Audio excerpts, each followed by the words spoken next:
ravana malala ampifaliana trano no miona toy izao isika azontsika iainy ten'andriamanitra azontsika mafantatra ny sitrapon'andriamanitra mena antsika koa ho sakafom-panahintsika ho aminareo ne ny fahasoavana sy ny fiadanana avy amin'andriamanitra ray sy Jesosy Kristy tompontsika ary mifampiareza ny fanamasina amen. Alarobia 12 aprily 2022 imbanjinantsika ireo hevitra manao hoe mpandresy ny tompo. Andeha ry havana idera sakalazan'andriamanitra isika. Ideran'i Jehovah ny foko rehetra aho, anambara ny fahagaganao rehetra aho, ho faly sy ravoravo aminao aho, ankalaza narinao ary avy indrindro, satria lasa niodina ny fahavaloko, ndrepirepy izika ringana tsy ho anatrehanao. Fa efa nitsara ianao ka nanome andrarina, mipetraka eo amin'ny seza fitsaranao ianao ho mpitsara marina. Amen.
Nami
ivavaka isika.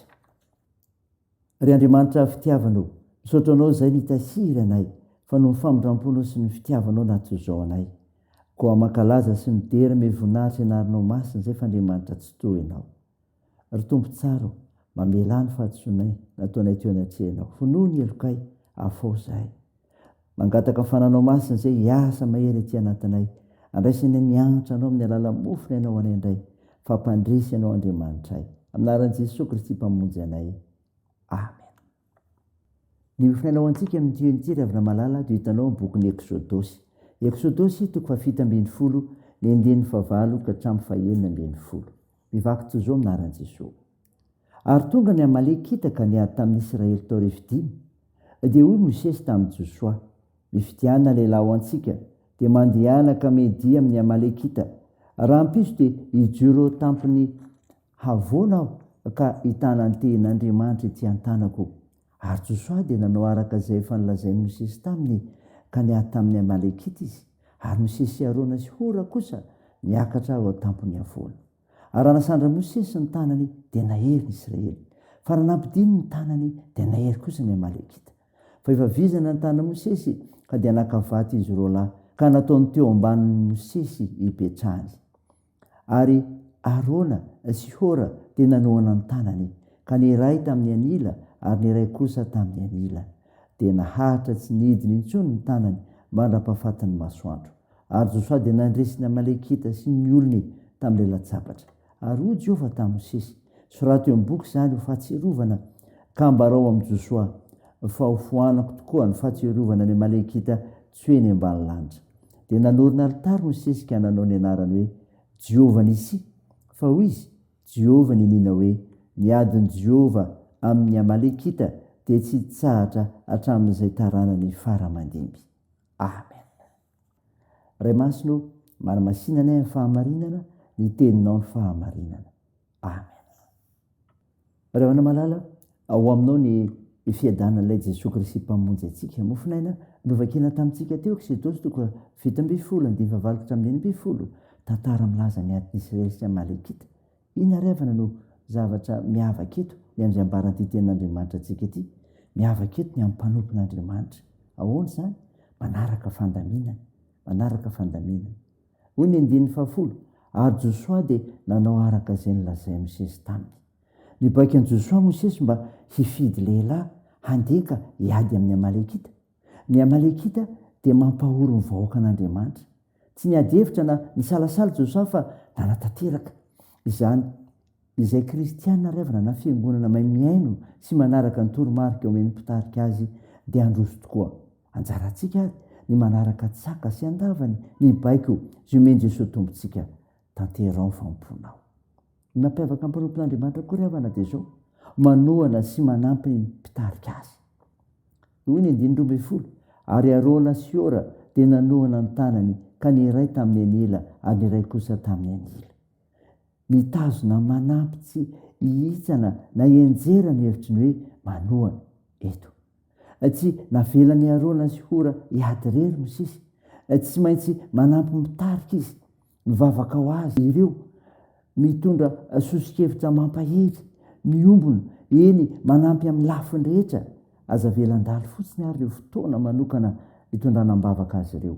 Ary aroto ny andro azo anaovantsho fa miaratsy ho fiainana izao. Ry havana malala, ny mampiavaka mpanompon'Andriamanitra dia izao, mahazo fandresena mihezilezy. Izany koa ry havana an-tsaha eto. Ny 9:13. Ary Josoa dia nandresy ny Amalekita sy ny olona. Isan'ny fanalahidin'ny fandresena ny fanarahana fandaminana, ny fanohanana. Mampiavaka antsika malagasy ry havana amin'ny firaisan-kina eo ambany fitariana masina ka dia afara ianao mijoro ary aoka ho mpandresy hatrany. Manao izany toromarika, manao izany torohevitra mba ny tenin'Andriamanitra izany. Zan'Andriamanitra ny voninahitra. Amen. Andeha hivavaka isika. Andriamanitra, misaotra anao no mofinaina nomenao anay izay milaza sy mampiavaka ny mpanompon'Andriamanitra ambaran'ny soratra ao masina. Manaraka fandaminana, manohana sy manampy ny mpitarika azy ary mahazo fandresena mihezilezy. Tompo, mivavaka izay ho an'ny ankonana kristianina rehetra. Mba ianao Jesosy Kristy no mpanjaka izany tokantrano misy ny tsirairay izany. Akanaiky ny fitondran'Andriamanitra, resaka ankatò sy hino ary anaraka izay rehetra omenao zay rehetra fandaminanao anisatokantrano. Misaotranao zay fa omenao anay ny teninao famijena anay aka hivelona zany amin'ny finoana koa isatokantrano. Tompo sitrandro eo marary ko omenao fanantenana ao amin'ny fanasitranana. Mpanasitrana mahindrindra ianao ko atoany ny asa fitsaboana. Amperezo ro azony manjo vonjeo maresokolona sy sahirana atao ny fiazakazana indray amin'ny tianio ity ny amin'ny asa fivelomana ny amin'ny ety samy hafa ny fianarana zay atao. Tompo tanterao zay mahasompanomponao tsiraray noho ny asa amin'ny fananao masina dia avoto ny firenenay. Ny vavakay dia teo amin'ny anaran'i Jesosy Kristy mpamonjy ilay mpanasitrana zay efa nampiombona anay amin'ilay vavaka manao hoe akanay eo zay ny an-danitra ho masina anie ny anaranao ho tonga anie ny fanjakanao atao anie sitraponao ety an-tany ho tahaky ny an-danitra. Beo anay no izy anona sahaza ao anay ary mamelaha ny elikay tahaky ny namelanay izay miloka taminay ary aza mitondra anay amin'ny fakapanahy fa manafany amin'ny ratsy fanao ny fanjakana sy ny hery ary ny voninahitra mandrakizay. Amen. Raha isy finoana riavana ny sodrana totrana amina Jesosy Kristy. Ilay Andriamanitra laorany fanantenanany hameny fifaliana sy fiadana tanteraka anareo no ny finoanareo mba hitombonareo be dia be ao aminareo ny fanantenana no ny sery ny fanahy masina. Amen. Teo an'Andriamanitra irery ny voninahitra amin'ny anaran'ny Ray sy ny Zanaka ary fanahy masina. Amen.